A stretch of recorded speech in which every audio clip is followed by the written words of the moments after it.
हमें ये मौका दे रहे हैं। आज के टाइम में जो युवा है वो किस तरह से कश्मकश की जिंदगी जी रहे हैं, आत्महत्याएं हो रही हैं, वो डिप्रेशन में जा रहे हैं बच्चे। कुछ यही सब चीज़ें मेरे अंदर हमेशा एक अंतर्द्वंद रहता है और उसी को लेकर के मैंने ये कहानी बोली है। मैंने इसे थोड़ा छोटा किया है, लेकिन फिर भी मेरे ख्याल से 15 मिनट की कहानी तो हो जाएगी।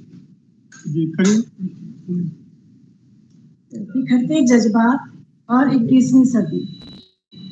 मेह आज जम के बरसा था, बावजूद इसके वातावरण में खासी गर्मी थी। पक्का नहीं कर पा रही थी कि गर्मी वातावरण की अधिक है या फिर मेरी स्मृतियों में बिखरे जज्बातों में। दरअसल मन कुछ दिनों से स्थिर नहीं है।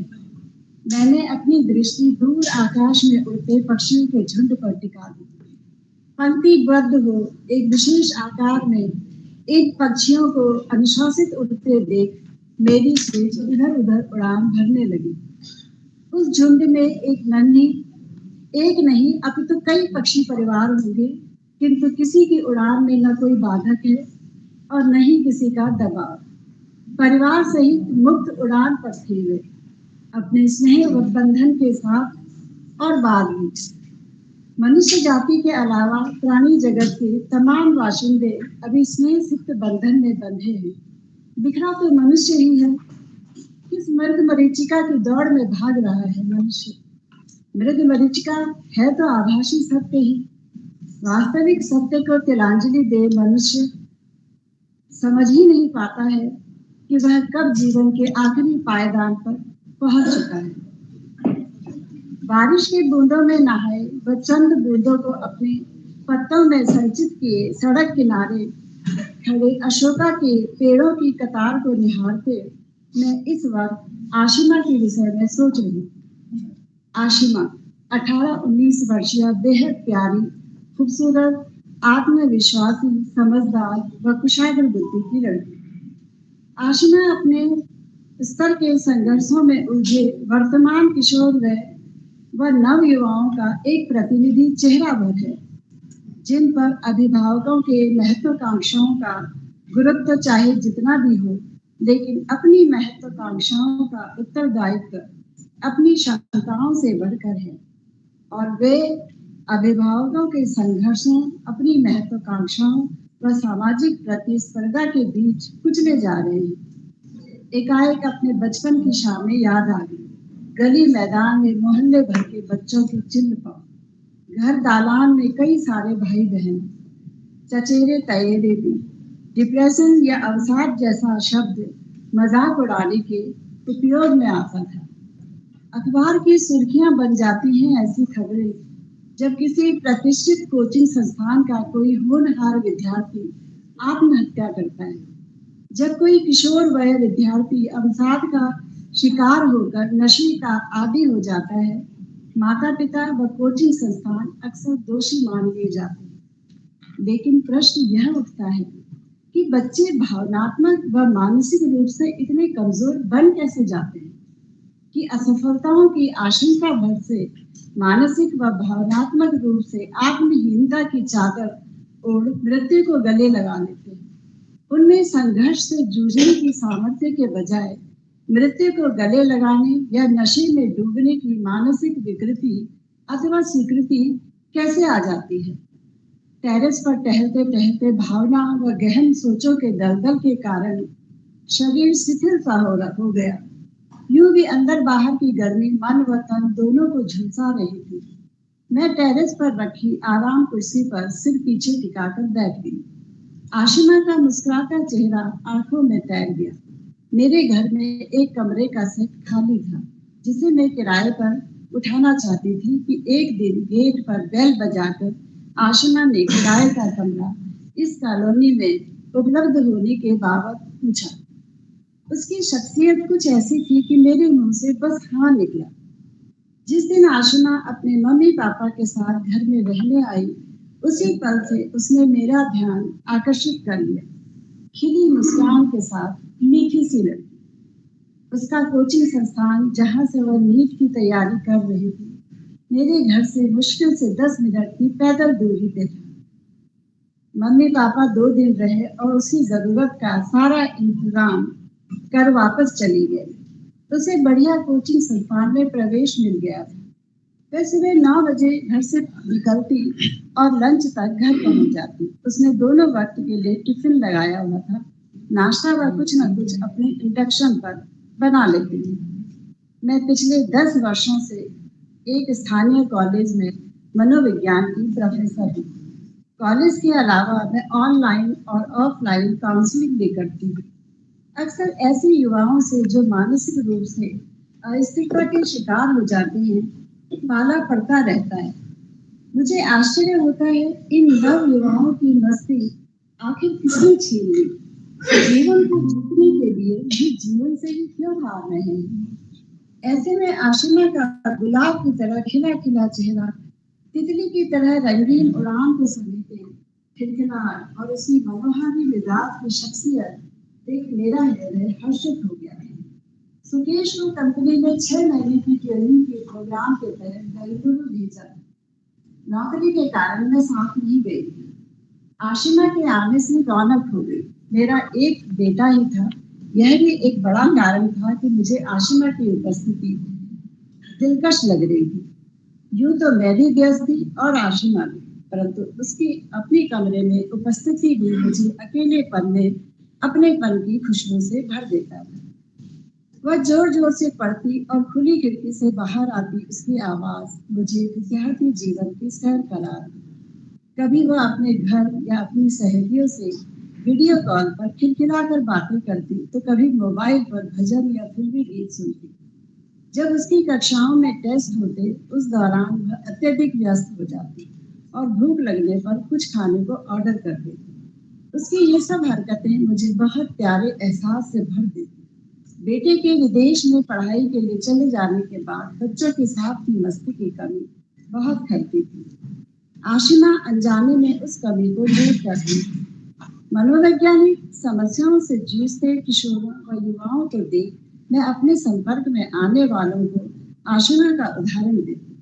वह मासूम सी लड़की कभी कभी फुर्सत में मेरे पास भी बैठने आ जाती। जब वह बेल बजाती, वह दरवाजा खोलती, तो उसे मुस्कुराते हुए दरवाजे पर खड़ा पाती। मैं समझ जाती कि वह मेरे साथ थोड़ी देर बातें करने आई है। वह इतनी समझ से भरी परिपक्वतापूर्ण बातें करती कि मुझे लगता ही नहीं कि 18-19 वर्षीय लड़की। मैं उसे जो भी घर में उपलब्ध रहता खाने पीने को देती, वह निसंकोच खा लेती। इसी बीच उसकी कोचिंग संस्थान के एक लड़के ने पीजी के कमरे में आत्महत्या कर ली। जब आशिमा ने यह खबर मुझे सुनाई, तो मैं अंदर तक सिहर गई। दूर गए बेटे पर दिल अटक गया। बच्चे आजकल पढ़ाई का बहुत तनाव लेने लगे। मैं चिंतित स्वर में बोली, आंटी वह पढ़ाई में बहुत होशियार था। कोचिंग वालों ने जो ब्रिलियंट स्टूडेंट्स का जो ग्रुप अलग ग्रुप बनाया है, उसमें वह देखा। ओह, फिर ऐसा क्या हुआ आशिमा? तुम भी तो उसी ग्रुप में हो ना? क्या तुम्हें उसे देखकर कभी लगा कि वह आत्महत्या जैसा घातक कदम उठा सकता है? आंटी पढ़ाई एक कारण नहीं होती, और भी बहुत से कारण होते हैं। और क्या कारण हो सकते हैं? किसी से प्रेम संबंध, प्रेम में धोखा खाना आदि। युवाओं की यह भी तो एक बहुत बड़ी समस्या है आजकल। मैं थोड़ी शुद्ध बोली। उसके दोस्त कह रहे थे कि उसके पेरेंट्स की आपस में अनबन है, शायद वो डिवोर्स लेना चाहते हैं।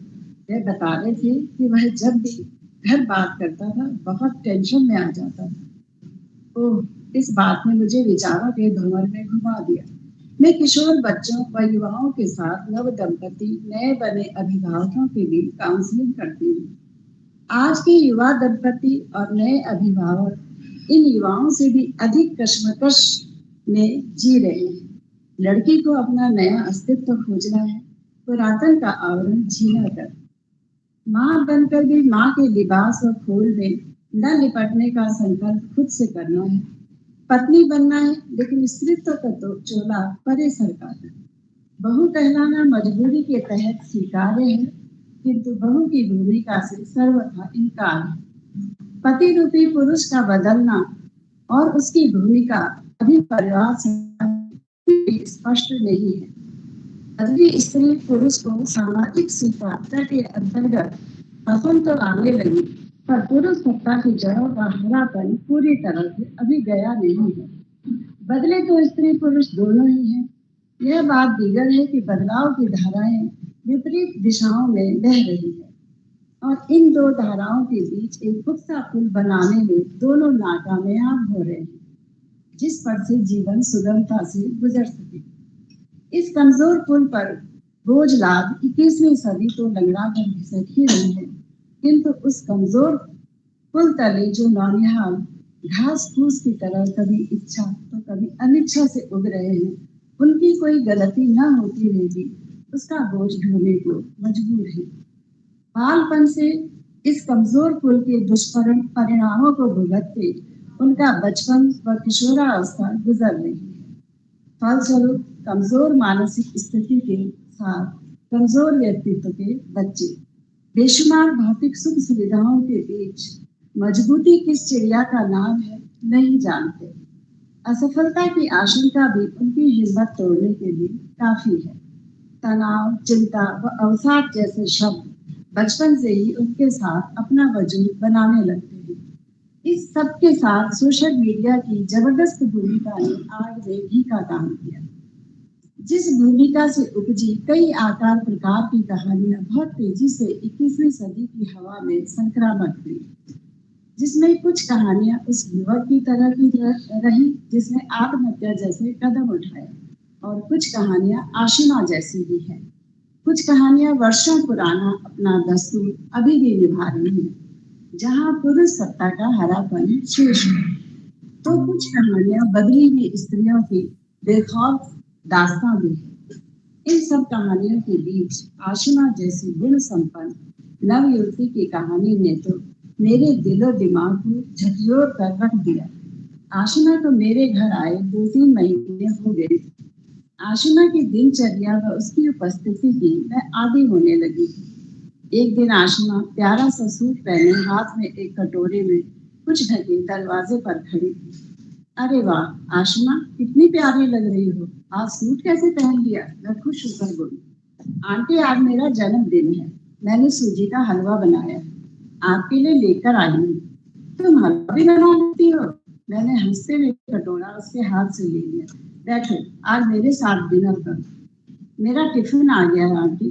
तो क्या हुआ, अपना टिफिन यही लेकर आ जाओ, दोनों साथ में खाएंगे। आशिमा खुशी खुशी अपना टिफिन लेकर आ गई। मैं उस दिन फुर्सत में थी, इसीलिए काफी देर तक बातें करती रही। तुम डॉक्टर बनकर भी मुझे मिलने आती रहना आशिमा, भूल मत जाना मुझे। आंटी, आपको तो कभी भूल ही नहीं सकती।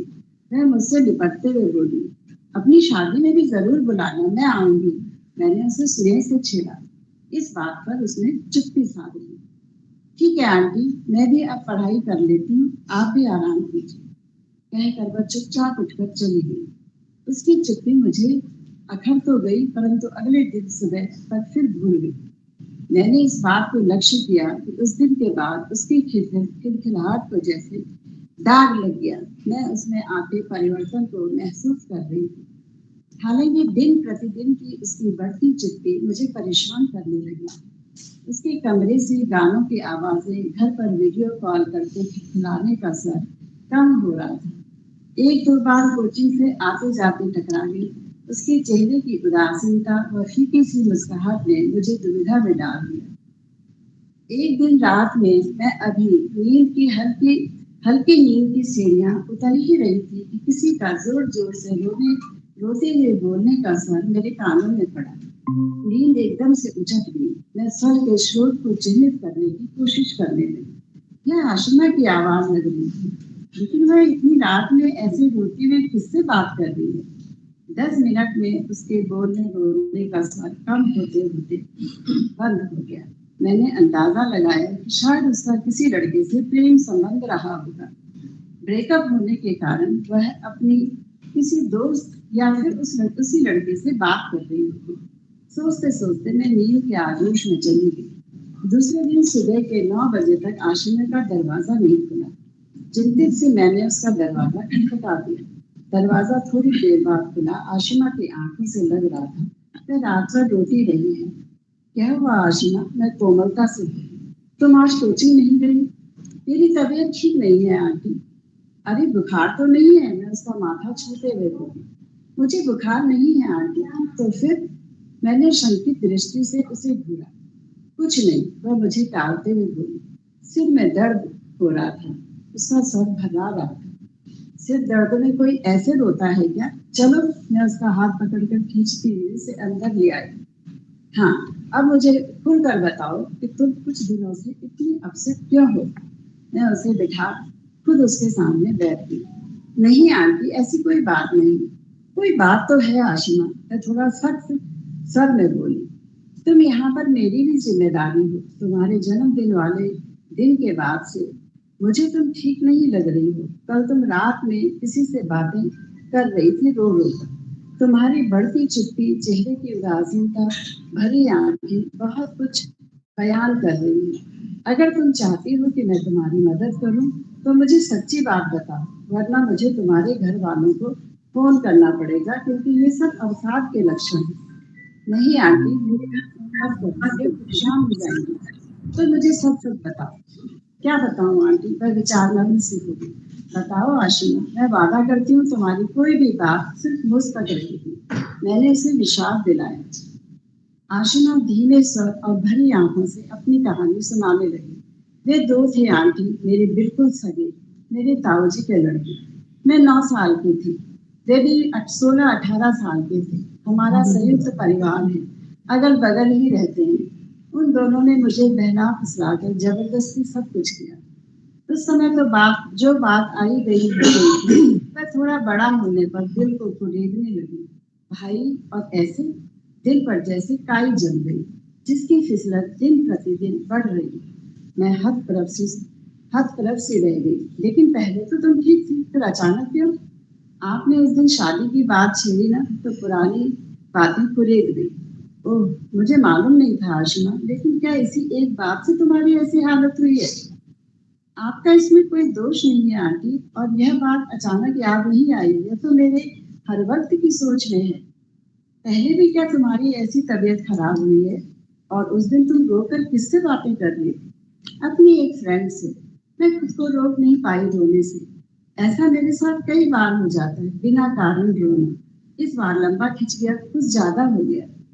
मैं समझ पा रही थी उसे, उसके दिलो दिमाग के अंतर्गत कश्मकश को। ऐसा कुछ हो जाना जो उसकी मर्जी के खिलाफ और उसकी सोच के विपरीत थी।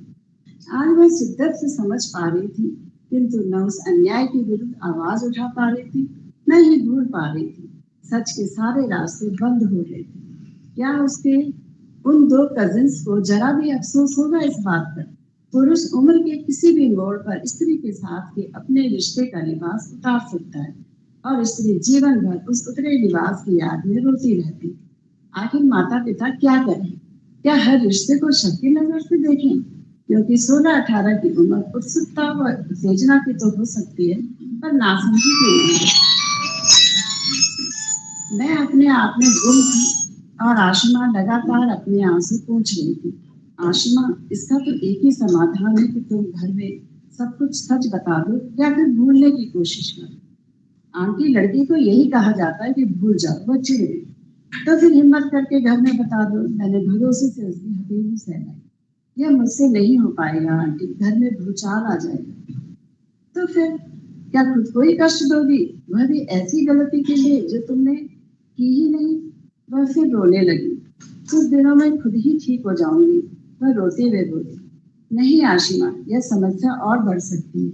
हैप्पी हार्मोन्स का स्तर गिरेगा या उतार चढ़ाव बढ़ेगा, तो तुम्हारी तबीयत और खराब हो जाएगी, बार बार खराब होगी।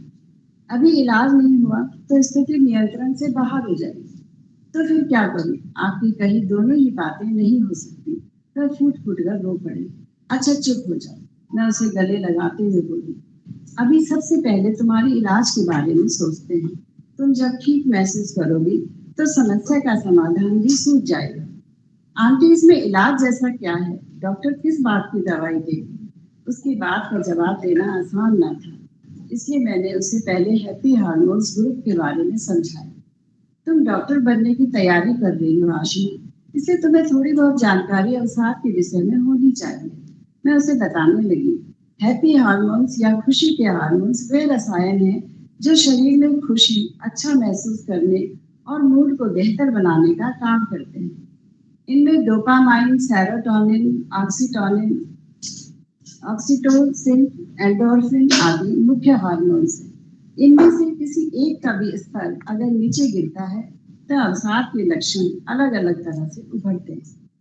आंटी, लेकिन मेरी ऐसी तबीयत का एक मजबूत कारण है, फिर भला इसमें दवाई से क्या संबंध? समस्या तो अपनी जगह पर रहेगी आशिमा, किंतु अवसादग्रस्त न होने पर तुम समस्या से बेहतर तरीके से निपट सकोगी। क्या करना है यह निर्णय सही तरीके से ले सकोगी। यह बिना कारण रोना, उदासी, थकान सब ठीक हो जाएगी।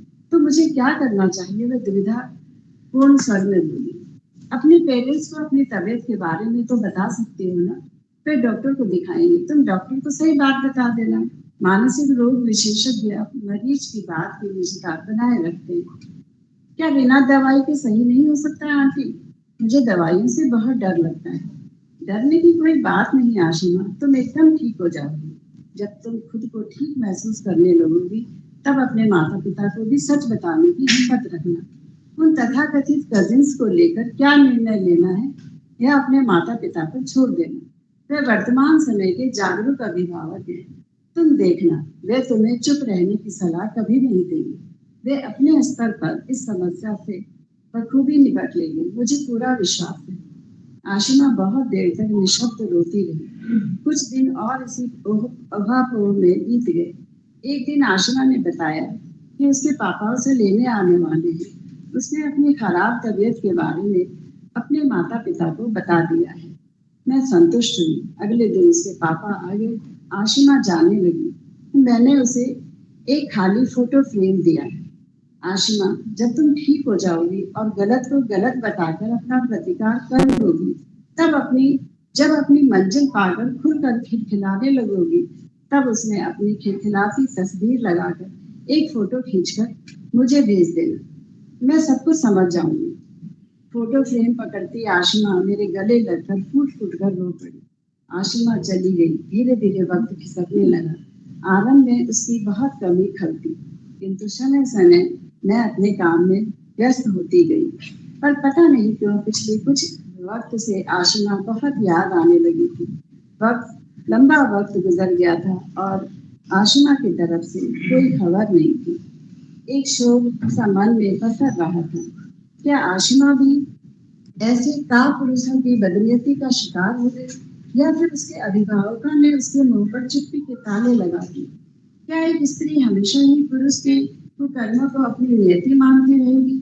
इतना लंबा वक्त बीतने पर भी आशिमा की तरफ से कोई सूचना, कोई मैसेज न आना तो यही दर्शाता है कि 21वीं सदी की लड़की भी सामाजिक व्यवस्था व पुरुष सत्ता की ज्यादती का शिकार हो रही है। मैं अपने विचारों के भंवर में डूब उतरा रही थी कि हाथ में पकड़े मोबाइल पर टंग से मैसेज टोन व्हाट्सएप ऑन किया तो मेरे दिए फ्रेम में आशिमा की तस्वीर मुस्कुरा रही थी, खिलखिला रही थी। आशिमा की खिलखिलाती तस्वीर ने सब कुछ बयां कर दिया। उसकी अच्छी तबीयत, उसकी सफलता और सबसे बढ़कर उसका अपना प्रतिकार, सब कुछ अपने अपने बिखरे जज्बात समेट लिए थे उसने। 21वीं सदी की लड़की थी आखिर। मेरा मन एकाएक शांत झील की तरह स्थिर हो गया। मैं फिर से मुस्कुराती हुई बारिश की बूंदों में नहाए अशोका के पेड़ों पर चमकती फूलों को निहारने लगी।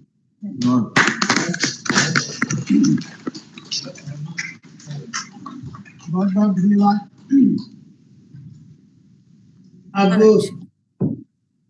अब आप सुनिए बीना श्रीवास्तव जी को।